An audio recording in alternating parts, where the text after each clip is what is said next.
Male and female brains are wired differently. Women's nervous systems are very responsive to their hormone cycle. Men have a very similar hormone cycle, but it happens over a 24-hour period. Women and men can achieve the same amount, it just happens differently. Understanding this can really help. What would be the one piece of advice that you think would most benefit most couples? Yeah.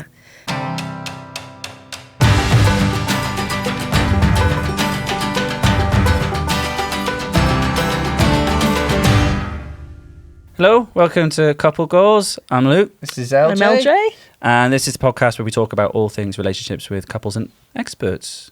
Jo Hargreaves, could you introduce yourself and who you are and why you're here? Yeah, great. Well, my name's Jo Hargreaves. I'm a psychotherapist and I'm here to talk about couple goals. I think hopefully it will unravel as to why I'm here. Well, I first came across you on Instagram about a year or so ago. And you're known on there as Faith-Filled Therapist, isn't that right? That's your handle, isn't it? It is. Did you do that just to spite people? Because we've been trying to say Faith-Filled Therapist. Such a tongue It's twister. a really good tongue I twister. like to make things complex as possible. No, actually, that was just a moment in time where I thought I felt a bit exposed doing it just as myself. So I thought if I had a name, I felt a bit less like it was self-exposing, you know? So that's how it happened. No, good strategy. Can you tell me a little bit about your Instagram and kind of what you're known for on there? Yeah, okay. So what I'm known for is intersecting neuroscience with scripture, and so with the Bible, and that would be my the way that I approach things is seeing things that way through my Christian faith, and having seen that so much of what I've learned in the area of neuroscience, psychology, mental health, training to be a therapist really ties into what I've learned as a Christian and Bible believing Christian. So, and I would hope that a lot of my work is to help people understand that they make sense, why they might behave the way that they do. Hopefully it's empowering for people to understand how they're wired.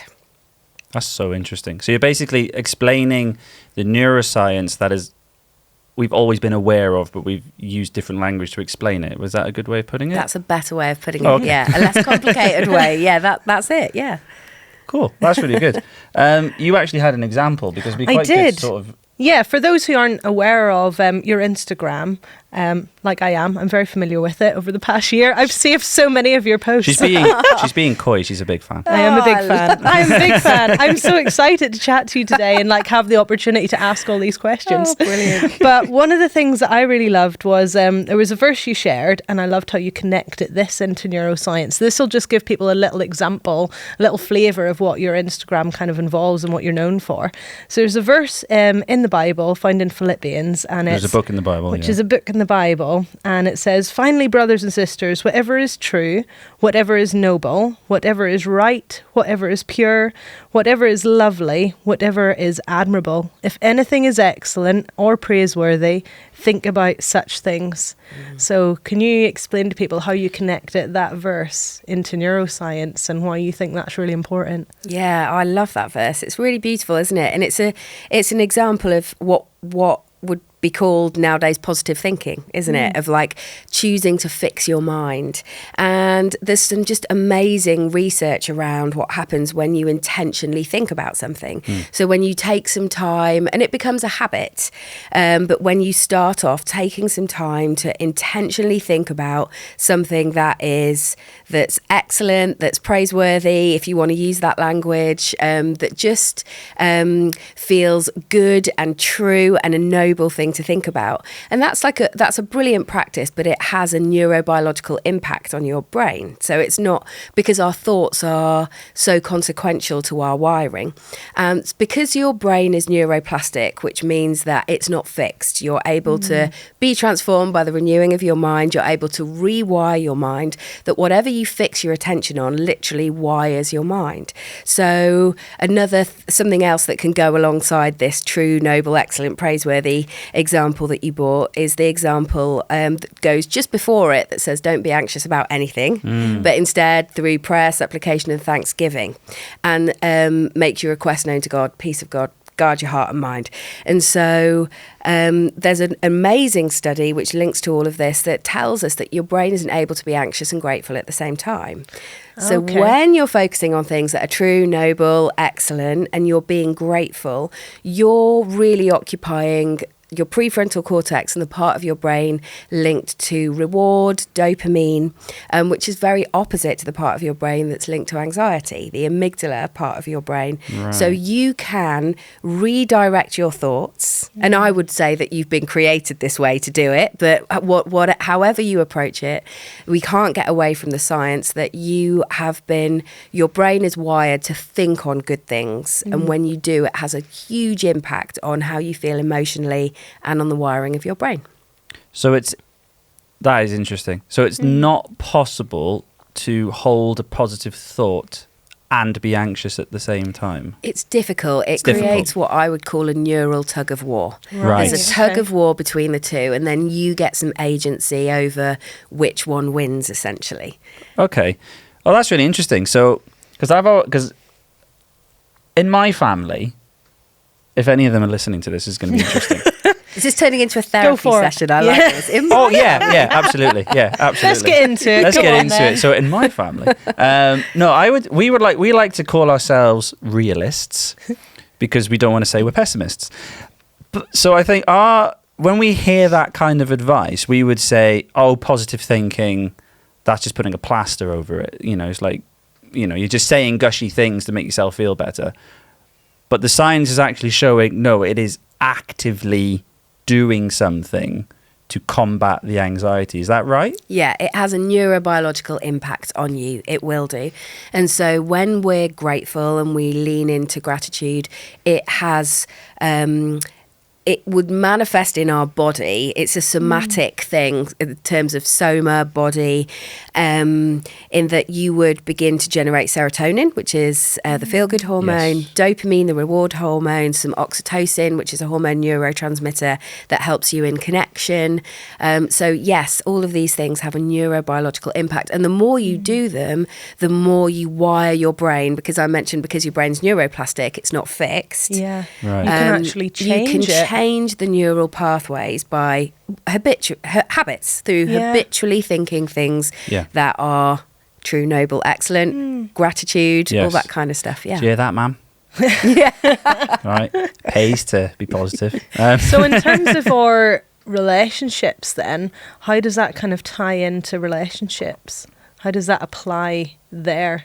And how can that help relationships? Yeah, absolutely. Well, I would think when you're leaning into gratitude, even gratitude for the people that you're in relationships with, thinking about the things that are released in you at a physical level. So the key one being oxytocin here, that's the bonding hormone. And so actually being grateful for one another really is a great precursor for bonding. And for connection. Wow. It not just at an emotional level, because it reframes your thinking, your emotions, your mind, your will, how you see things, but at a chemical level in your brain, you're better able to connect with one another when you're generating oxytocin, because the bonding hormone, it's the one that mothers release when they have a baby. So you can look at this baby and bond with them. Also, I think this is just good news for anyone that loves chocolate. You can get oxytocin from chocolate, and I think that's so good. I'm like, thank you God for that. So have a bar of chocolate and be grateful. Absolutely, and all your problems will be solved. It has to be high content cocoa chocolate, but it contains oxytocin. But gratitude for one another definitely is hugely important. Yeah. That's interesting. Well, you've done this, so this is a throwback to season 1. Yeah, where you basically said, when we were going through, it was like we had an example, didn't we? The early years of our marriage, and where I found it really easy to see all the things Luke wasn't doing around the house, for example. It was a lot. And in all fairness, so easy to pick up on those things. On this. I know. But it came to the point though where our conversations were just constantly focused on this, and I was constantly listing the things that Luke wasn't doing, and you were saying, oh, well, did you notice the things I did do as well? Trying to balance out a little bit. And he's like, and I feel like I'm trying. And he would list the things he had done and I hadn't noticed them. So for a week, I kept a bit of paper beside my bed. And every time Luke did one little tiny positive thing, from saying something nice, or if I noticed he emptied the bins or whatever it was, I went and wrote it down on this bit of paper, and by the end of the week I'd like filled this bit of paper. So I felt, you know, a bit sheepishly had to go back and like apologise. Yeah. But it really, really helped me though. It seems like a small kind of thing, but it actually had a really big impact, I'd say, on our marriage going forward. Yeah. Where the power of being grateful and noticing the positive things like had a transformative effect then on our relationship, because it is easy to notice the negative, isn't it? It really is. We're actually kind of wired that way for like a slight, it's all built into survival that we do kind of have a negative bias. We do. But we also have a confirmation bias, which is our brains are always looking for evidence of what we've already told them to be true. So that's why we get caught in those habits. So if you're telling yourself the story, Luke never does this, he always does this, or you might have your equivalent story, your brain literally is programmed to look for evidence of that wherever you go. Wow. So it becomes a self-perpetuating story. So what you've done there and why it's so powerful is because you've interrupted that story, that you've interrupted that confirmation bias and began to focus on a different one. So it's all of this stuff that we know is good and right to do, and how powerful it is for our emotions and our relationships there's neurobiological stuff, programs running in the background of why it happens that way. So it really is powerful. Yeah. That's really interesting. Would you have any like practical tips to give to couples in order to build some habits that would allow them to, like what you did, like to interrupt that negative feedback loop, if that's the right way to put it? Yeah, absolutely. It is a feedback loop that we get stuck in, and we can get stuck in thought loops, and they then really become our reality. Whereas we're able to, it's a process called metacognition, where you're able to stand outside of yourself and witness your own thoughts, which is just a really brilliant thing. And so I would say the first step is noticing, like you did, or you brought to LJ's attention. So just begin to notice, instead of living on autopilot, just begin to notice what are your confirmation biases, and how can you reprogram those, because essentially that's what you're doing. So I would say notice it. This is a lovely little phrase that I love to use with clients, and it works with this as well. You notice it, you name it, and you reframe it.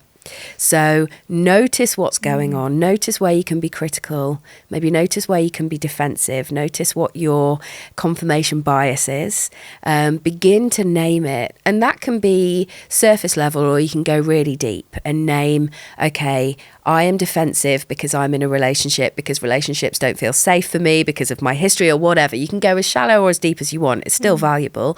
And then begin to reframe it. And I would say reframing with gratitude is one of the most powerful things that you can do. So I think actually what I would advise is what you've done very naturally. You noticed what you were doing, you named what was going on, and then you began to reframe it with gratitude. And you can do that in lots of different ways, but gratitude, I would say, is really an overarching, undergirding thing for all of it. And kindness as well. Oh, that's really helpful. That's really powerful, isn't it? Yeah. Oh, this is going well. I feel like I need to be taking notes. No, I know. I'm surprised you haven't started like typing things down. One thing that I imagine would make that difficult to do. So obviously we talked before, and we were talking about how we can be out of sync as husband and wife. Yeah. And obviously, if we're out of sync, it might be difficult for us to start to notice these biases that we're putting in place because we're not seeing eye to eye. What does that mean to be like? How did you call it? Dysregulated? Yeah. So what does that mean? And how are we different? And oh wow, great massive question. Easy topic. That's going to take 2 minutes to answer. Sure. It's my favourite thing to talk about. I love it. So, okay, let's start with the dysregulation thing, because really we have different states of our nervous system. So when we talk about our nervous system, we're talking about your brain as the CEO of that nervous system. It's in charge of everything. It's disseminating all the information. And from my point of view, I'd say that that leads me to a place of, I've been so fearfully and wonderfully made, and that we've just been created. I would say we've been created incredibly from whatever view you look at it. Your brain is incredibly powerful and is in charge of disseminating information throughout your nervous system, your wider nervous system. And firstly, men and women's nervous systems, they're built the same, but they operationalize differently. So, and these are generalizations, but they're generalizations for a reason, that there's great truth in that. So male and female brains are different. They're wired differently, and if you spend any time with a member of the opposite sex, don't believe you. Yep, I knew that already. So we have all of the nervous system side of things, but then we have the hormone side of things as well, which is just such an interesting mix when you mix them together. So women's hormones are very responsive. Women's nervous systems are very responsive to their hormone cycle. We know that women have a hormone cycle of 28 days, which is, if you're on contraception or maybe you've gone through the menopause or whatever, there's slight nuances there. But men have a very similar hormone cycle, but it happens over a 24-hour period, which is often where men feel much more able to show up the same every day, to achieve the same every day. But for women, it happens at a much more cyclical level. So women can be highly competent and can juggle all the plates. So this is the part of the cycle where I'm like, we should have more people for dinner. Why don't we volunteer more? Let's get a pet. Let's redecorate the house. Let's book our holiday, do all of this. And then you fast forward 10 days and I'm like, who invited these people for dinner? Like, leave me alone. There's too much. Last There's week too you did. much. Yeah. I've got no capacity. You put so much pressure on me. And that's just women following their cyclical rhythm. And I think understanding that is so incredibly important for couples. It's been really important in my own marriage. So I've joked with my husband, has joked before, when I'm in that time where certain hormones are low, I very much want to retreat, my capacity is low, and that used to be really problematic for us, but he'll laugh now and say, it's okay, you'll like me again in 5 days. And it is true. 5 days later I'm like, actually, you're quite attractive, because I've come into a different part of my cycle. So just being aware of that and not treating it as a failure in a woman, that's just how women are made. And actually, over the course of those 28 days, women and men can achieve the same amount. It just happens differently. So being aware, and also being aware of the man's cycle, that there will be different, that there is a rhythm, but it happens throughout the day. And actually men are very designed for focus and repetition and all that kind of thing. So I just think we've just been made to complement each other really beautifully, actually, if you can understand how each other works. You shared an interesting story one time about a lady who came to you for help, and she was convinced that she was bipolar. Oh, yeah. Can you tell us that story? Yeah, I see that a lot. Yeah, I see that a lot with women who think they're bipolar. They think there's something wrong with them. They feel like they've got multiple personality disorder, which we now call bipolar. Just couldn't figure themselves out. And also, so I've seen that a lot with women, and then helping them understand, no, this is a stage that you're in, this is a phase, you're then transitioning into this phase. And we know that as the world's becoming more aware in relationships of what it is for women to go through perimenopause, menopause, that the shifts between those hormonal changes happen the way I describe it is, rather than driving an automatic, and they happen really, really kind of cleanly and easily. It's like driving a stick without the clutch down. It's really like these transitions. Skipping a few gears. You're sticking gears. Yeah, it's incredibly difficult. But I hear this stuff, and I hear jokes about it when, the age-old joke of, I asked my husband if he liked my personality and he said, which one? All that kind of thing, because we change and we shift. But understanding this can really help, and understand, when do people need to retreat, when do they need time alone, when do they need to be reassured, when do they need to be connected.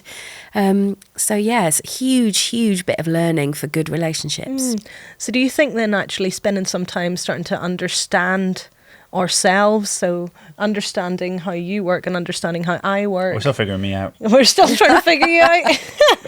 The meta study. You're like a Rubik's Brilliant. Cube Good. that can't Love be it. solved.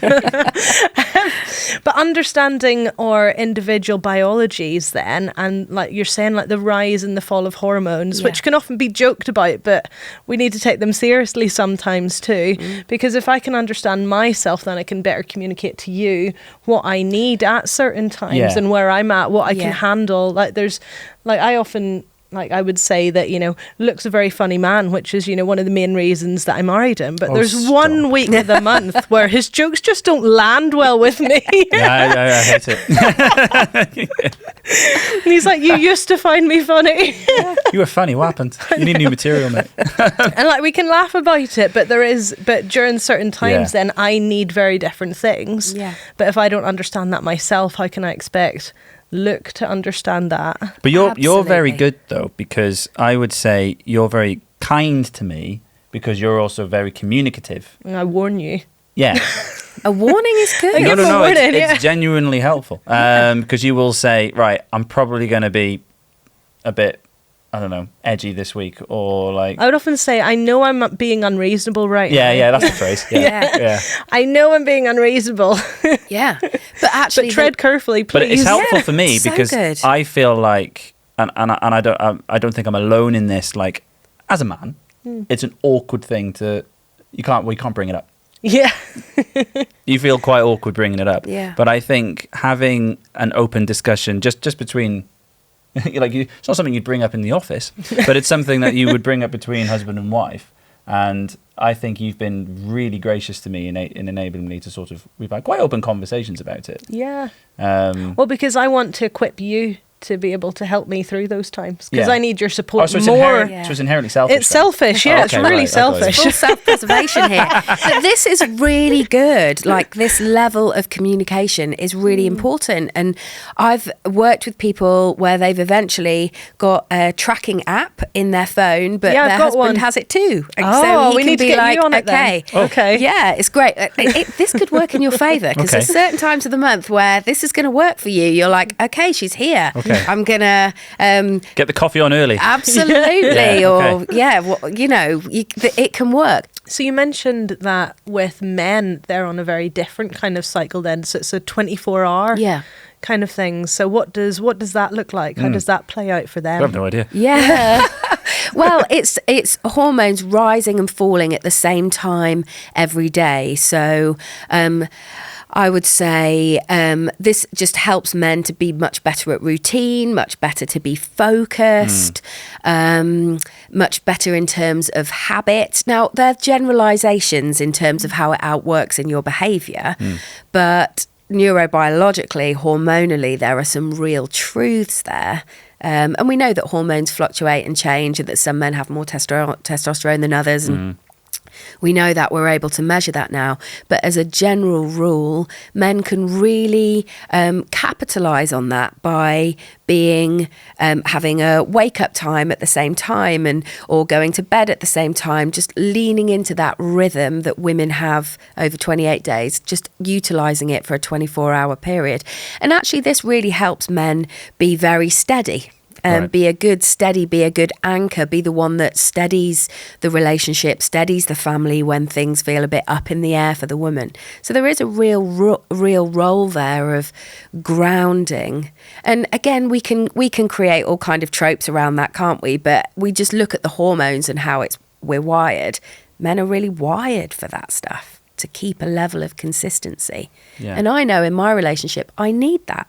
I need that level of consistency. I see it with a lot of women that I work with that really hugely benefit. Now, that's not to say that we then create a caricature of women of she's all over the place and she's gone crazy. That's absolutely not it. All these things are by design, in my view. There's something very beautiful about how the two can work together. So we don't use one to degrade the other. We just look at how they can work beautifully together. That's really interesting. It is interesting, yeah, because we would often say, like, in our relationship, that Luke he's the one with the big feelings a lot of the time. Yeah, Yeah. it's true. Yeah. I love that. I want to be like, tell me more about that, Luke. Don't ask me questions. No, I'm the more. Here we are. It's therapy now. I'm the more emotive of the two of us. I would say. In some ways, yeah. In some ways, yeah. But I suppose that would still fit into the male cycle, though. It's just absolutely that's going to just be framed 24 hours.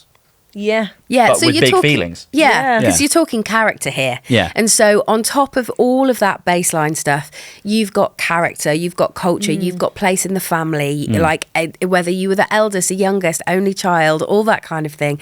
All of those things are at play, and how you've been, your unique character. And so, yeah, it would be really reductionist to say, yes, men, you must be steady so the women can be emotional and have all these big stoic. feelings. Yes, absolutely. That's not what we're going for at all. We're saying this is a neurobiological reality that runs in the background. Yes. And then on top of that, there's all of the things that make you individually who you are. So I see this a lot where actually the man in the relationship is the one carrying the big feelings, the big ideas. Maybe he's here and then he's there, and the woman feels very different to that.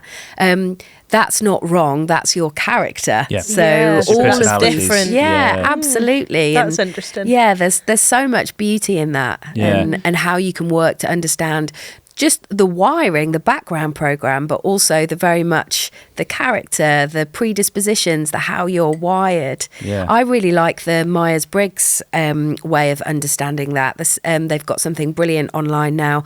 It's 16 personalities where you can kind of work out, are you introverted or extroverted? And that's been a huge thing for my husband and I, is to figure out, he's so extroverted. He gets energy from being around people. Yeah. If I'm tired, that is the last thing I want to Yeah. do. That's yep. Yeah, I just Yep. like to That's sit us. by my Yep. own, Yes. by myself in silence. Yep. And those things are the background program is just that will be dictated to a little bit by hormones and cycles and nervous system stuff, but also that's very much my character and very much his character. So being able to understand some of those character things are huge as well. Yeah. So if I'm interpreting it I can't talk today. If I'm interpreting it correctly. There you go. There you go. We got there. Faith-filled therapist.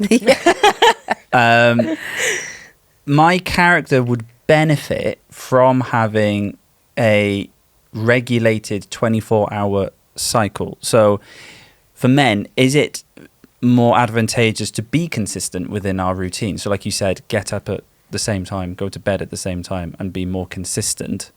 Is that something that's probably beneficial for everybody? Yeah. Well, yeah. But is that the kind of thing that you would recommend for men within their own contexts, for them to stay regulated, and then for us to regulate each other? I be conscious of, we stay in communication of where you're at and then where I'm at. Does that make sense? Yeah, it makes total sense. And yeah, I mean, I would recommend that for everybody to a certain level. Yeah. And I feel absolutely like a false teacher saying that, because I'm terrible at it. I can be really chaotic and sometimes I can be really and organised. life's life, isn't it? I mean, life is life, and throw kids into it or whatever it might be. But I would say you're at a biological advantage to be able to do that, should you wish to use it to your advantage.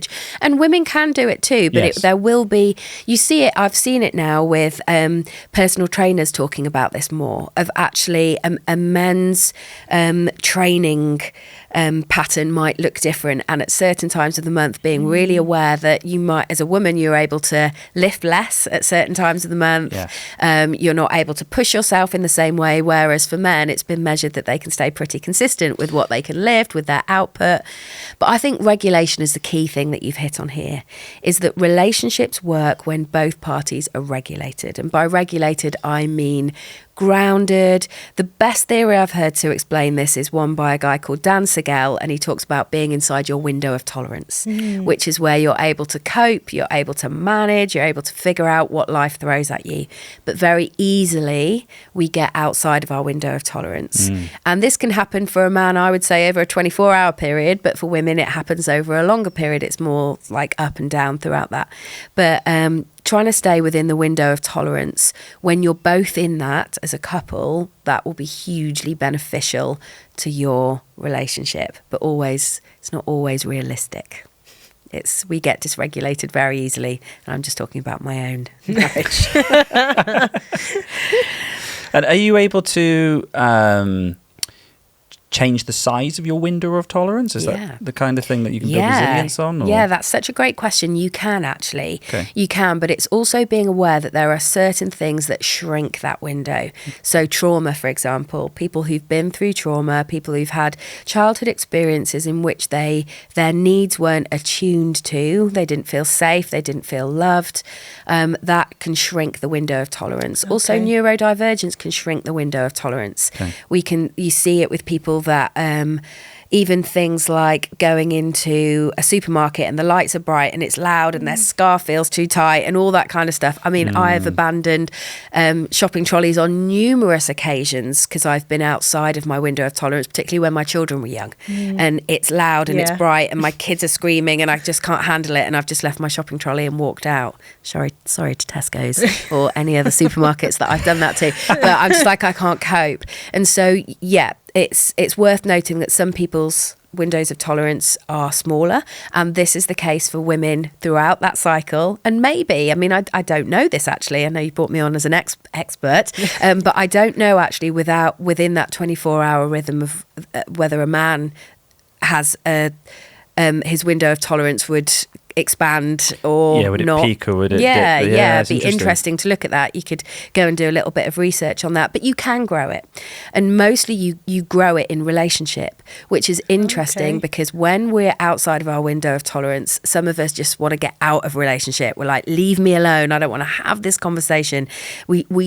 Some people shut down and back off, whereas actually it's in relationship, in connectivity with each other, that window of tolerance gets grown through repetitive love, repetitive safety, repetitively being seen, known, understood. So in relationship, you can help grow each other's window of tolerance, which is really beautiful. Oh, wow. That's yeah, lovely. that's really interesting. I think that's a really neat point to go to a break. Sounds good. Before we ask a ton more questions, because this is just very interesting and I could keep going quite easily. We'll go to a break, and then when we come back, we'll get more into it. Great. Thanks, Good Jo. stuff. Pleasure. Is your relationship on autopilot? In the beginning, relationships can feel like the start of a new adventure, but without effort and intentionality, it's easy for couples to drift apart. If you want to invest in your relationship, you'll love Going the Distance, a marriage event from Care for the Family.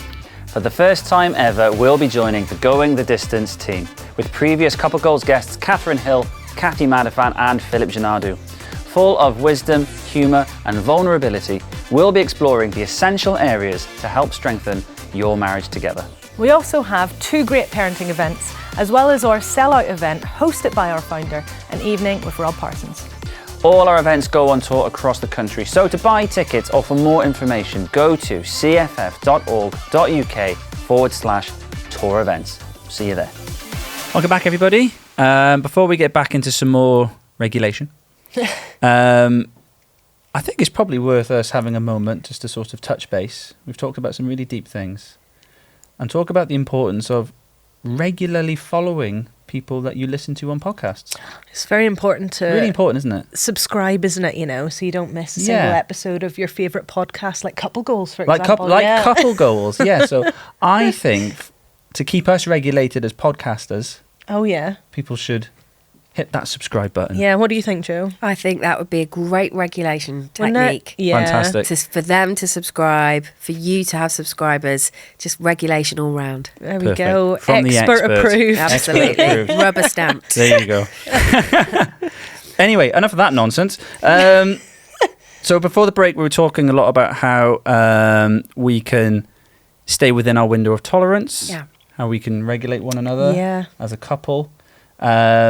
I just want to stay on that because I think this is one of those topics that we're probably going to talk for the rest of the episode on this. What are some practical ways or some more practical examples of how we can regulate one another? Yeah.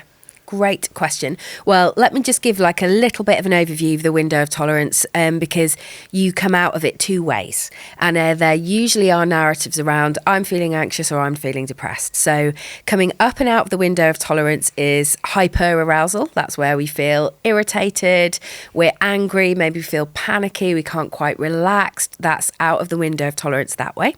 And then below the window of tolerance is the hypoarousal, in which we'd usually say I feel depressed, where we feel numb, we feel flat, Quite we low. feel low, incapable, we feel incapable of feeling, and so we're just kind of going through the motions. And then nervous system states, kind of fight and flight and freeze. Hyperarousal is very much the narrative I feel anxious. Hypoarousal is very much the narrative I feel depressed, I feel numb and flat. And so there's different things within that to get you back within your window, because if you're hyperaroused, really what you want is down regulation. So if you're feeling up out the window, you want to bring yourself down. And so that's when things like something that makes you feel calm, slowly making a cup of tea or cup of coffee, feeling the warmth of the cup in your hand, all of that kind of being mindful of what you're doing. So exploring your sensory input kind of thing. Absolutely. And so I guess within a couple, it's okay, I'm going to make you a cup of tea. I'm going to give you a blanket. Weighted blanket can be great when people feel very, very hypo-aroused. Hot water bottle. Yes, absolutely. I love my hot water bottle. Yeah. Do you know what? That's a love language for me. When my husband will bring me my hot water bottle. Oh, yes. I'm like, I must really thank love you. Yeah. She's got two. I do.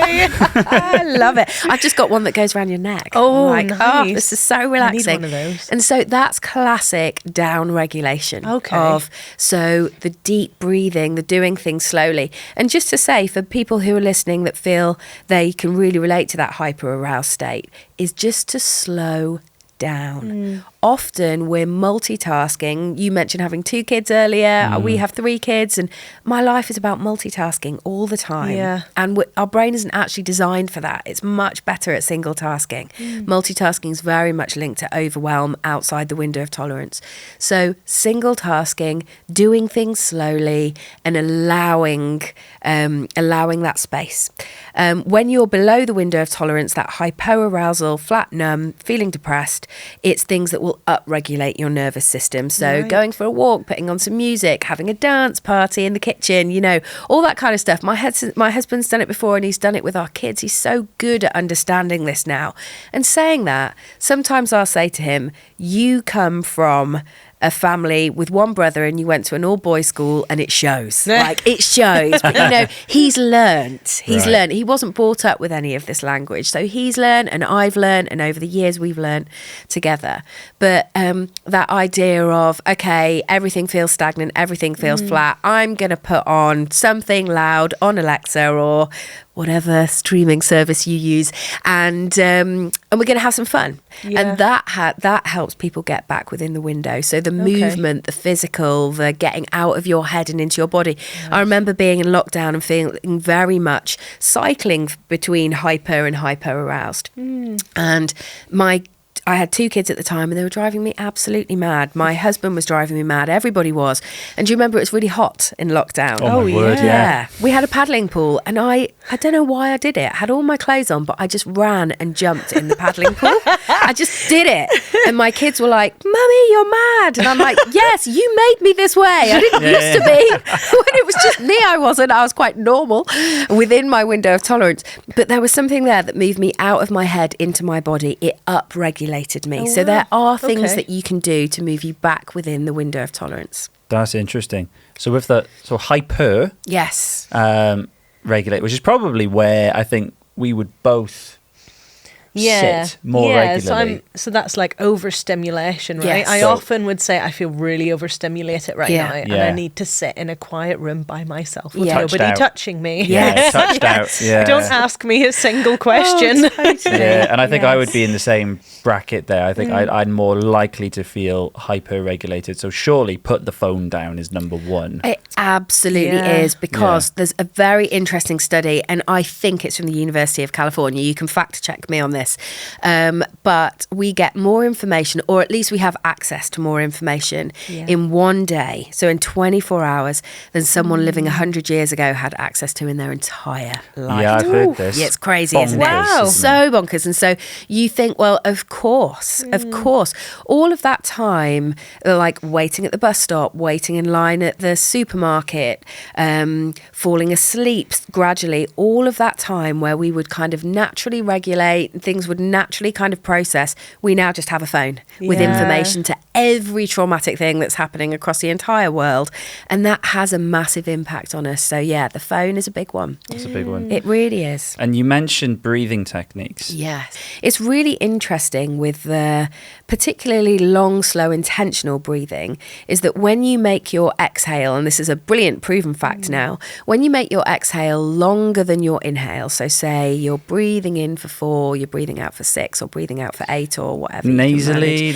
I'd say breathing in through the nose and out through the mouth. Yeah. I feel a bit bunged up today, so I don't know if I can do that. But yeah, breathing in through the nose, out through the mouth, or really anything that feels comfortable. If it feels wildly uncomfortable, do what makes you feel comfortable. But when you make that exhale longer than the inhale, you activate what's called the parasympathetic nervous system. That's the part of your nervous system when you're grounded, when you're able to access the prefrontal cortex, which is the part of the brain where you do all of your best thinking. You're not in survival mode. Your body knows you're safe. You're not running from a bear. Nobody's coming in to do anything, like steal anything from you. You can be grounded. Often when we're in that kind of fight, flight, hyper-aroused state, that we're in our sympathetic nervous system, which is very much about survival. And then when we're kind of in the freeze or the fawn part, and we can go into this a bit more if you should like, we're kind of almost in shutdown stage. So the breathing exercise will help you get out of that sympathetic, I'm in survival mode, into parasympathetic, I am grounded. So breath is one of the most, because you can do it on the way to the school run, you can do it when you're falling asleep, you can do it getting the pension, when whatever age or stage of life you're at, you can do it. So as long as you're going like a good...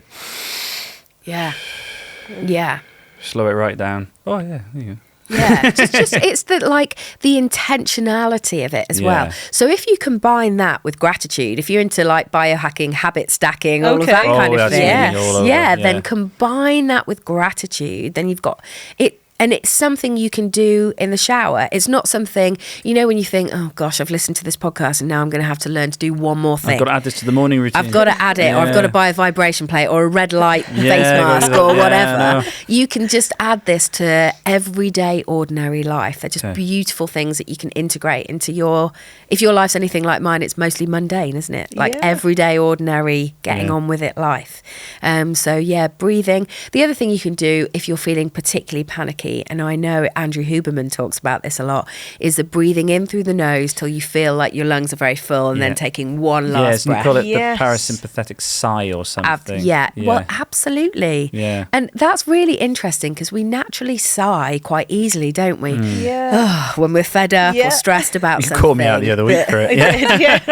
What's wrong with you? Stop sighing all over the kitchen. Sighing all around the kitchen. Well, it has an impact. It activates the parasympathetic nervous system. So, Yes, and that's the...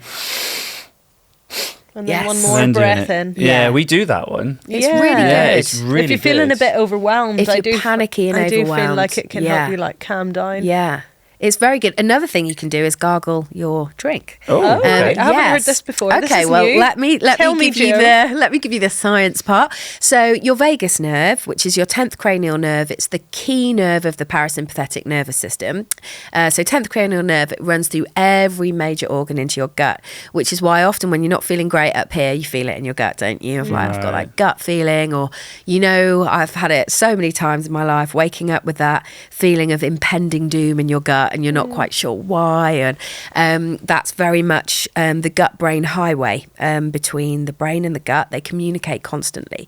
And your vagus nerve is a bit like Wi-Fi. So low vagal tone, so your vagus nerve kind of being a bit floppy, a bit lazy, offline, is really linked to anxiety, to mental health stuff. But when you can activate that vagus nerve through, there's certain ways that you can tone it, essentially. One of them is gargling. It's great because the vibrations tone the vagal nerve. Oh, wow. Singing.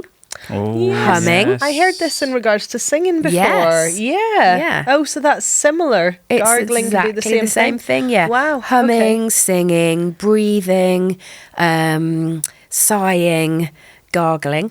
Wow. So if you see Luke, LJ, if you see Luke gargling in the kitchen and sighing, you know he's just trying to activate his vagus nerve. Just doing- yeah. But it turns The kids off. are like, "Mommy, what's Daddy doing?" Activating his vagus nerve. Don't worry, sweetheart." darling. Just Oh, vagus nerve. I could see our son saying that. How's your vagus nerve, Daddy? He's like, You "I'm can doing it." actually check. It's really interesting. Oh, right. There are some ways. So there are all kinds of machines that you can get to stimulate your vagus nerve, and there's ways that you can actually track it. But there are some kind of, I wouldn't say that they're scientifically proven in terms of peer-reviewed research, but Okay. they can be very helpful. If you can swallow consecutively 3 times, that's like a good sign. Are you trying to do it now? That's a good sign I'm that terrible you've got at good vagal tone. The other thing that you can do is look in a mirror and say "ah" and see the uvula at the back of, the big dangly dangly bit. thing. Yeah, the Yeah, dangly thing. If that lifts up nicely, it's a sign of high vagal tone. If not, it's low vagal tone. And some Oh. people do just have Interesting. naturally low vagal tone, but you can tone it. And therefore, Right. you have some agency over that window of tolerance. And we know that when you're in your window of tolerance, you have better relationships. You're able to connect better with one another. So it is all linked. It is all consequential. And interestingly, some of our vagal tone is inherited.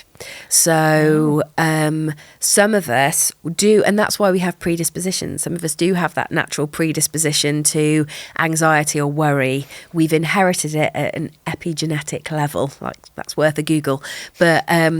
But that doesn't have to define you. You still have agency. So all of the tools that we've talked about, gratitude, humming, singing, thinking about things, positive things, all those kind of things, they have a real impact. So if you feel like you've inherited a whole load of trauma or like stuff's been passed down your family, it can stop with you. Yeah. You can do stuff.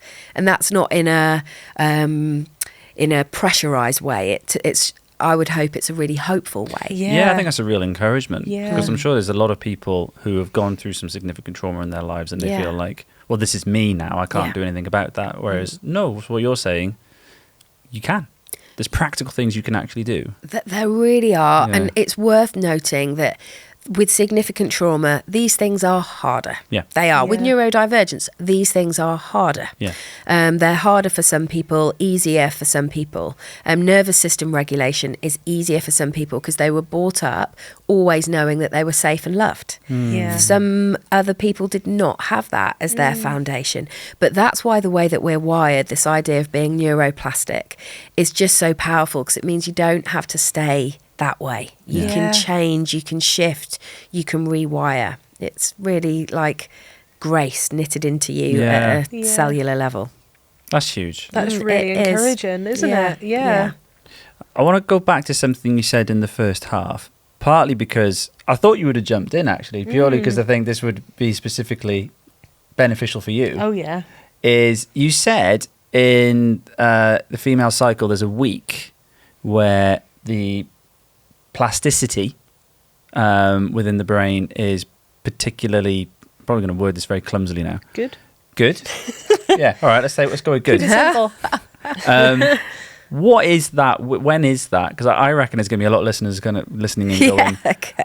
when do I do that then? Yeah. When's my good time? Yeah. What's that good week? Yeah, well, I reckon that's probably not a hard and fast rule. Okay. I think really what the research shows is that neuroplasticity is cyclical for women. Right. So there's a baseline, and then there's times where it's heightened, times where it's somewhat diminished. I know personally, it'd be really interested to see what you think, LJ. That kind of, we talked about the luteal phase, didn't we? There's that kind of bit that you want to warn everyone about, maybe Yeah. 7 to 10 days before your period, Yeah. and The luteal phase. The luteal The phase. luteal phase. I feel a physical Capital L. shift at that time. Oh yeah. gosh, me too. Luteal phase. The rage. My husband. The rage, that's can't exactly eat what I around call me. it. Yeah, because I'm like, so glad to hear you say those words. I'm like, how can you eat that so loudly? How can you crunch an ice cream? How, like, honestly, everything just feels like window of tolerance shrunk. But then there's something that post that and post period, it's almost like the fog's lifted, isn't it? And you're like, oh, okay, I can start again. I can breathe again.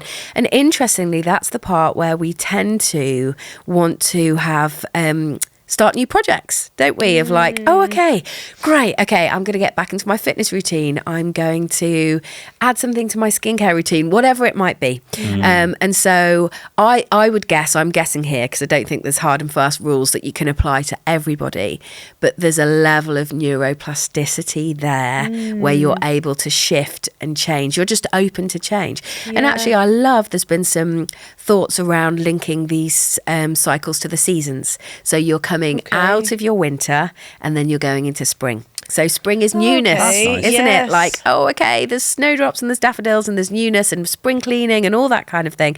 Then you go into summer, which is the bit where you want to track that moment, because that's the bit you want to take her out for a date and, you know, all that kind of stuff. That's the bit where she's like, Luke's actually strangely attractive, because our body's like, make a baby. So you can speculate to accumulate. That's what my husband and I call it. Okay. So you speculate in that bit and you shall accumulate. Yes. But then, so you have that summer phase, and actually women, it's really interesting. Women, I can't name the studies, but you can go and fact check this. Women look more attractive in that, even in terms of pheromones, of how women smell. It's very kind of biological that you're like, and you feel more attractive. You're like, oh, I look good, I look great. That's the time to go out shopping for jeans because you feel good, all that kind of thing. And then autumn slowly starts to creep in. Okay.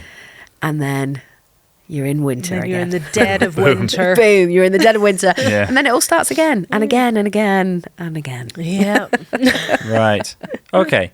So when you're going into spring, that's when I can come up with, hey, you've thought about like, I can use that to my advantage a little bit. Absolutely. You can bring your new fad to I'll bring my new fad at that point, and you're like, that sounds great, babe. Yeah, brilliant. I love all that. Yeah, you do that. That sounds great for you. But also, it's a capacity thing, isn't it? Because if you're inside that window of tolerance, you've got more capacity to think about things. Yeah. When you're outside and your capacity is low, I'm like, don't even talk to me about it. Like, I can't. Like, I can't take it not right right now. now. Yeah. Yeah. I'll sometimes say to my husband, just put it in a text. Like, I can't. Put just it in a text. Put it in a even text. talk to you. Yeah, totally. So I've got the information there. I haven't got the capacity or bandwidth to process that with you right now.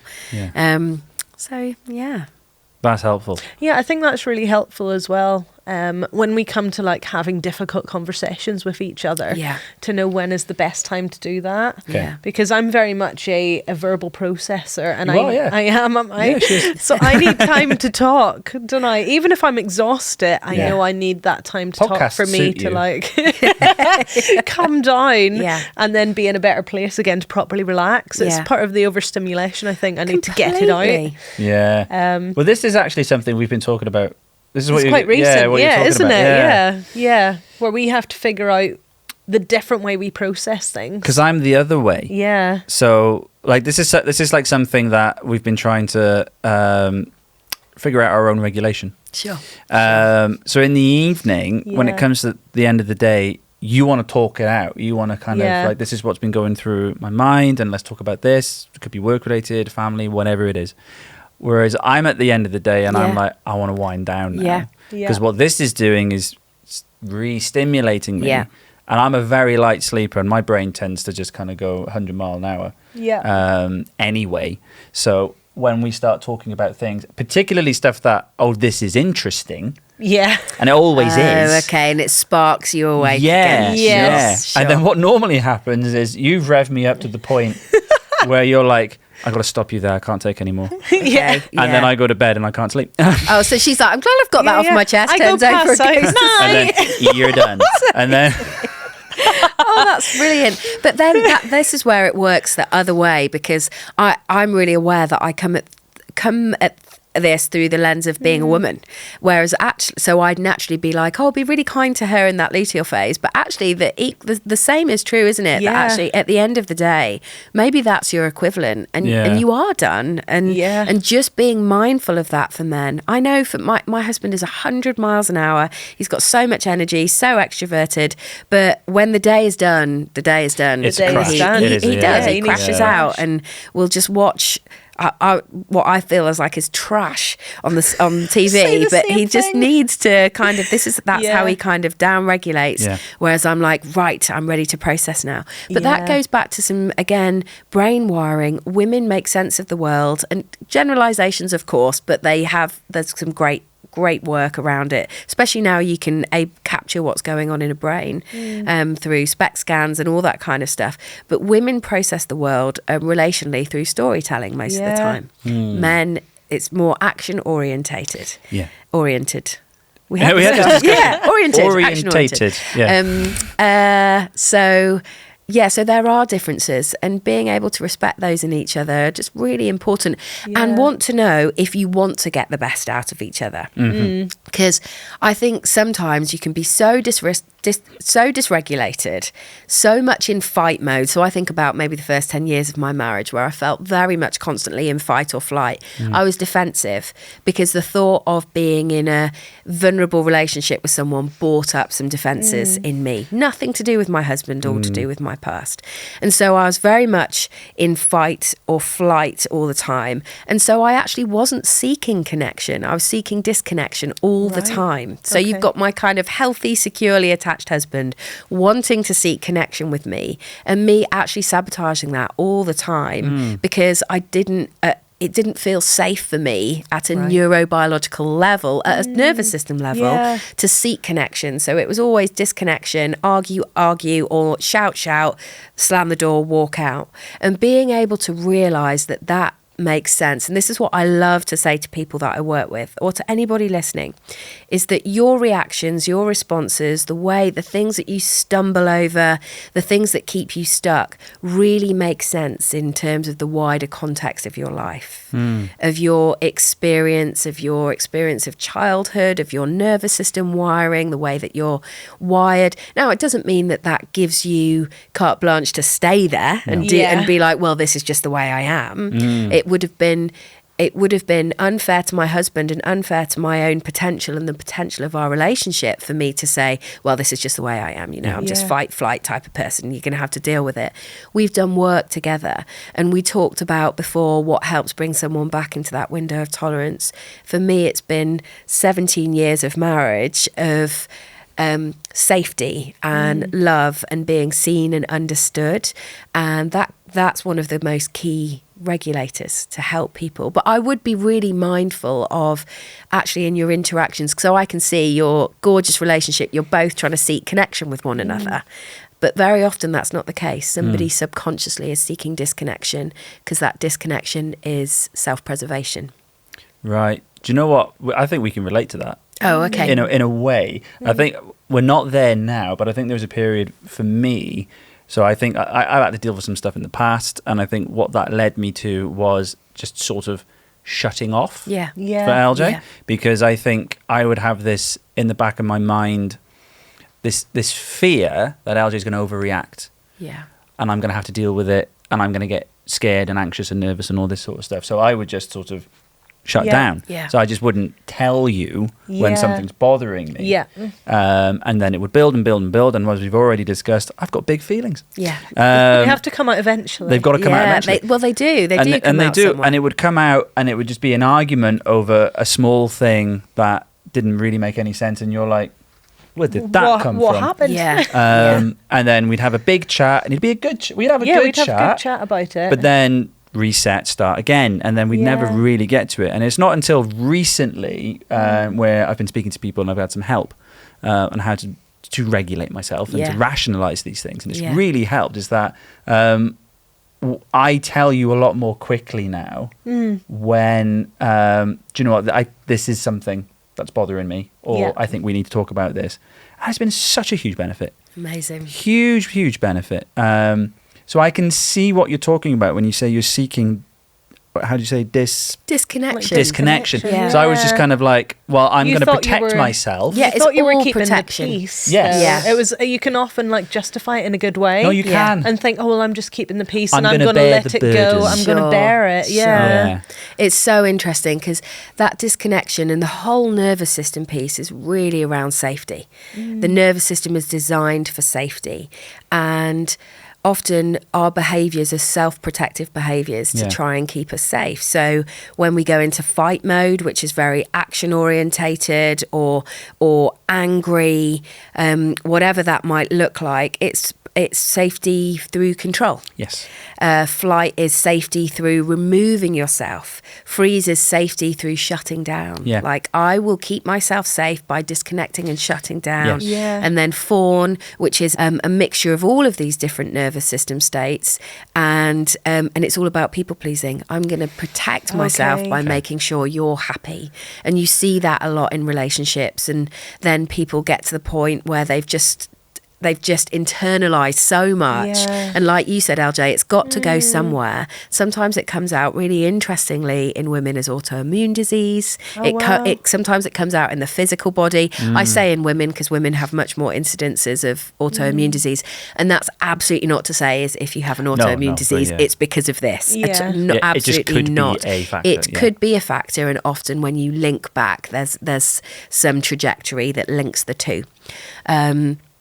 But yeah, it's these self-protective things that we put into place.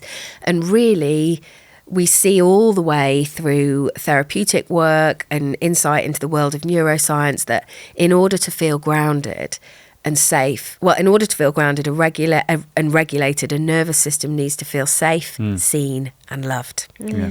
It's so important, and that's where we can really offer each other that in relationships, can't we? I see you, I hear you, you're really safe here emotionally, physically, mentally, spiritually, and you're really loved, whether you're regulated, whether Luke's having big feelings or you, LJ, are in the luteal phase, you're still safe, seen and loved, and that's a real gift that you can offer somebody else.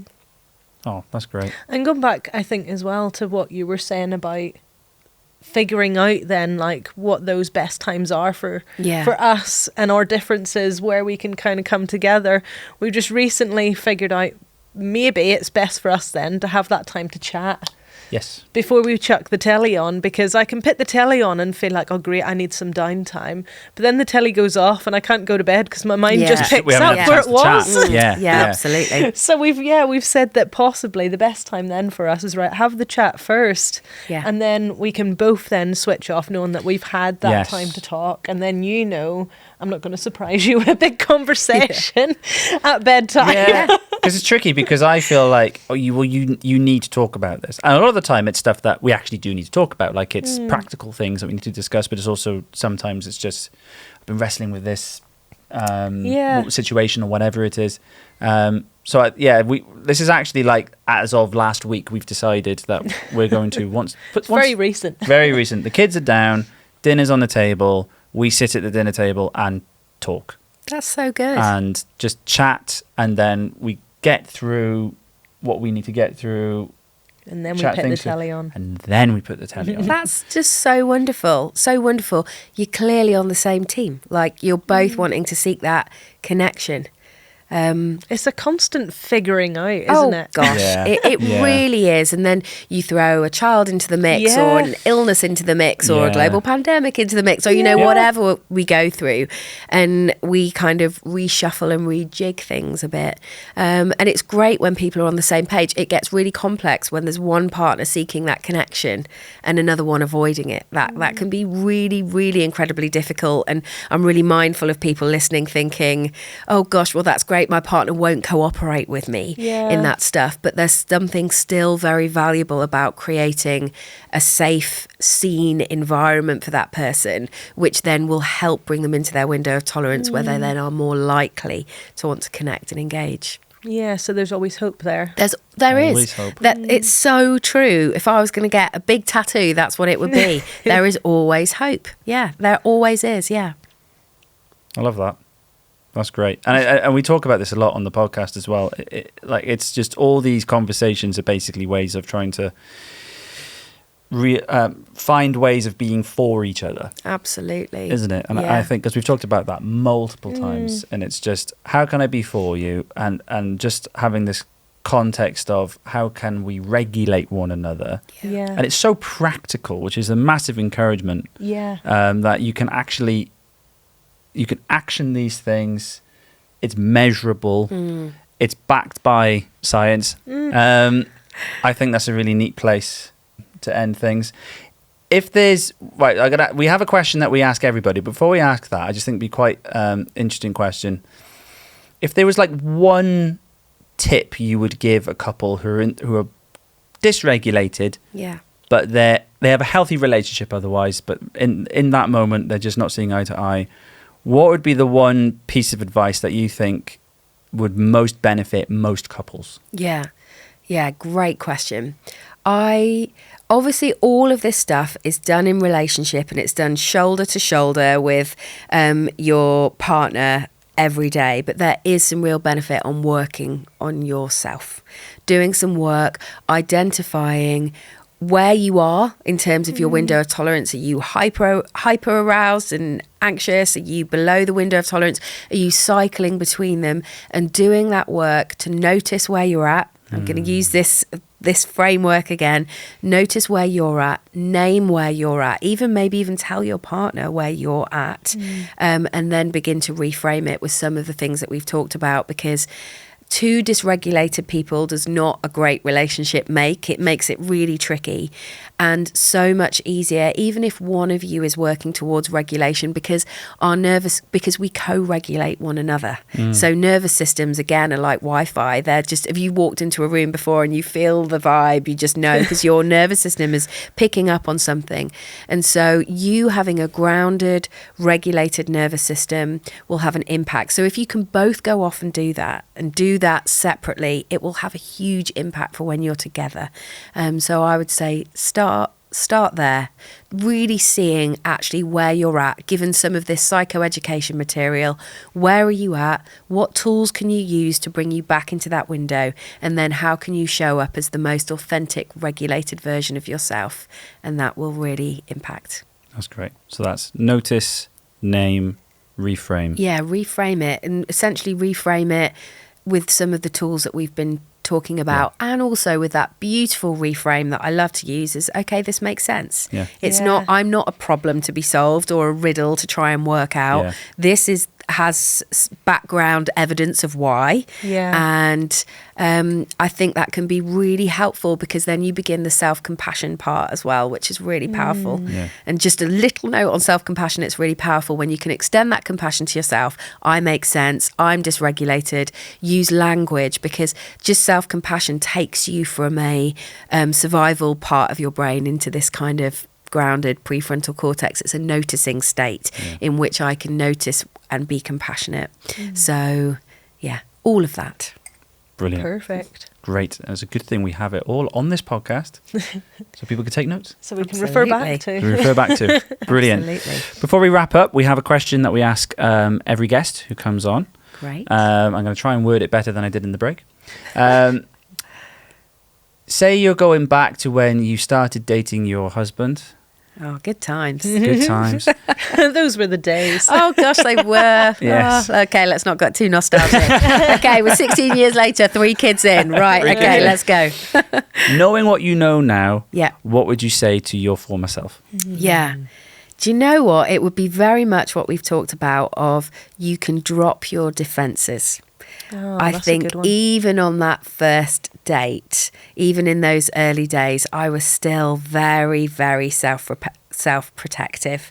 So I'd give myself the kind of blessing and benediction of, it makes sense that you're like this, Jo, but you can drop your defences. And essentially that is, you don't have to be so on guard. You don't have to be so in fight, flight, ready to argue, ready to be combative, ready to leg it. You can just be grounded. So take a deep breath, I would say. Take a deep breath. Take a deep breath. Let him pay. Because I was very in the early years, like, no, let's go hard. The older I get, I'm like, no, actually, you should have paid for that. But take a deep breath, let him pay, and you can drop your defences. Yeah, you're Permission safe. to be vulnerable. Permission to be vulnerable. Yeah. I mean, ouch, that's huge, isn't it, for people? But yeah, permission to be vulnerable. Yeah. Love it. Brilliant. Thank you so much, Jo. Thank you, Jo. We've really Loved enjoyed it. this. I've loved it. My hope is that we're going to go and get matching tattoos now. There's let's always do it. hope. Do it. Yes. Don't. He's very impulsive. Yeah, let's do it. Let's Too, do it. I'm up for Right. it. Fantastic. Stay tuned to our social media for updates on our tattoos. Brilliant. But that's great. Thank you so much. Thanks, Thanks for Jo. having me.